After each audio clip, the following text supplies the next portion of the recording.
everyone, welcome to Hello UX, a user-focused podcast aimed to help those pivoting into UX design. We are here to empower designers and help those transitioning into the UX field by providing education, resources, and a platform to talk about their experiences.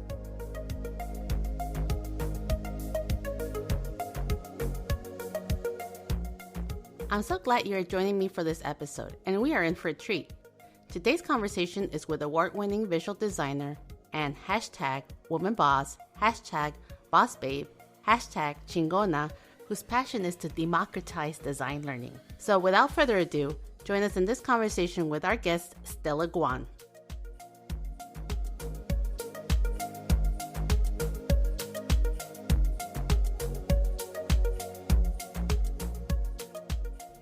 I would like to give a warm welcome to our special guest, Stella Guan.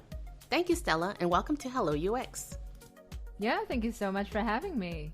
Thank you. We are very honored. This is the first time that we have an award-winning visual designer. So I know a lot of our audience, they want to branch into this a little bit more further. So they're going to be very excited to hear from you. For those of you that don't know, Stella Guan is an award-winning visual designer. She's a national speaker and professor, and not to mention founder and CEO of Unbound. Anything I might have missed, Stella? Well, I think you summarized it really well. Yay! Okay. I'm sure our audience is very excited to hear a little bit more about your journey into visual design and how you started. Yeah, absolutely. So I actually started off as a broadcast television producer. So that was not design. I studied that in college, but I worked briefly as a TV producer and I did not like it. The environment wasn't for me. The pay wasn't great. So I reassessed my priority and I realized I was designing unofficially myself when I was in college. I just didn't recognize that was a potential career path for me. So I took the time off to go back to school for about a year and actually enrolled in a university affiliated program at the time. So I didn't get a degree, but I think that year of studying was enough for me to learn everything that I need to begin a career in design. So at the time, I actually was a junior graphic designer. I was working for a small agency. And I regard that as my own quote-unquote boot camp because I was able to learn a lot from the colleagues and all the projects that we did. So from there, it really was the turning point for me because I had gained those experience and I was able to move on to bigger companies. So I later on moved on to in-house positions where I worked primarily for one company and doing a lot of different things. I worked in tech, I worked in marketing, worked in financial services, and did a lot of different kinds of design. I actually did email design. I also did web design. I later on moved on to designing for digital interface. So it really is, through that trajectory that I landed myself in this hybrid role where I'm primarily looking after the visual aspect of digital products. And I find myself to be a very visually focused person. I really love doing that. And also digital, it really is the future and the trend. So I became focused on that. That's how I landed there. Nice. And so in this walk that you've had, right, you went from point A to point B. In that transition, was there a point that you felt self-doubt, about your skills, where you were going as you were developing this craft? At that moment, what kept you motivated? Yeah, absolutely. So I distinctly remember when I was a junior designer at the agency, I wasn't very skilled in some of the programs just because I didn't have 4 years of time to practice, some of the programs. So I think I was making some small mistakes and the senior designer at the time pointed it out and actually asked me, do you even know how to use this? And it was kind of like embarrassing and also it kind of really I guess like my confidence took a hit, right? Because I was questioned.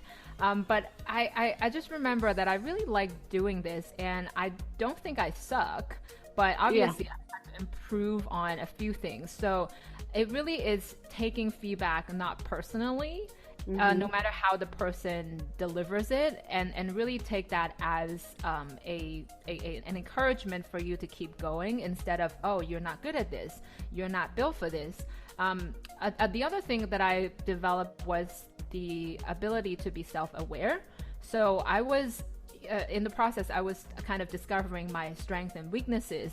And I gradually discovered that my strength is I'm really good with color, and I'm really good with coming up with, creative layouts and solutions. But maybe I'm never going to be a typography specialist, right? Maybe I'm never going to be, an animation specialist. So you kind of discover your strengths and weaknesses, and you use that as your tool to position yourself. So it's okay not to be that great at everything, right? Right. Exactly. And every one of us have doubts or have been doubted. And the other day, actually, I was talking to my guest on my podcast, and she even had it worse, right? When she first got the job at Apple, and her manager actually said to her, he said, I'm not sure if you can do this. That's like kind of like a really big not even self-doubt, like other people casting doubt on you, like really kind of like out there. And you know what she said? Well, let me show you in 3 days. You'll tell me if you think I can do it. You know what I mean? Like not taking that personally, and then instead showing them that you can do it. So yeah. Nice. And if I'm not mistaken, I did notice you write articles on people that are looking for that first entry job. And I read an article that you posted, how to address that situation when you're being questioned right there and then, like you don't have the experience. What to respond at that point. Maybe we could follow back on that at the end of the conversation. What advice you would give to those people that are pivoting into UX design? Some of them are going through a boot camp, or they're being self-taught. And so there is that imposter syndrome, that is very alive.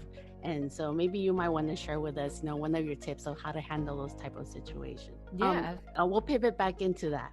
I would like to ask you though, I came upon Path Unbound. And so here we like to point out different resources of different boot camps that our audience can look into before making that major decision, because these are major decisions. You're talking about pivoting to a different career, talking about spending a lot of money, a lot of time invested. And so I like to point out different resources, and that way they can look into all the options available. So one thing I noticed right off the bat about Path Unbound is that it's the platform that you're aiming to democratize design, meaning you want to make it equitable path for creative education for everyone. So how did this concept begin? Yeah, absolutely. So I was looking at what I can do in the creative education space, because I stumble upon an opportunity to teach. As soon as I started to think about going out of the corporate world and starting my own thing, I wasn't sure what I was going to do, but I just thought, okay, if I teach, I could actually become more of a better public speaker.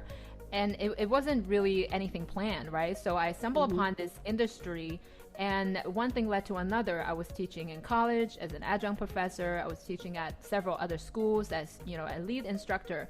So the more that I embed myself in this industry, the more that I see some of the problems, which has been around for a while. One is design is not diverse. There are a lot of audience that, a lot of students come from similar backgrounds, which is fine, but because design is such an expensive education investment, it leads me to think that maybe the reason that it's not diverse is because underrepresented communities cannot afford it, or they were told not to do it because it's risky, right? It doesn't guarantee a job or anything like that. And I felt the pain for it because I consider myself in this country from a underrepresented community, and I want more people who are not in the mainstream, right? Like to go into this career. So then I start to think, actually at the end of the day, a lot of the content is out there already. We are lucky to live in an environment where we can get access to a lot of great content produced by people like yourself, and then there are a lot of other people creating great content.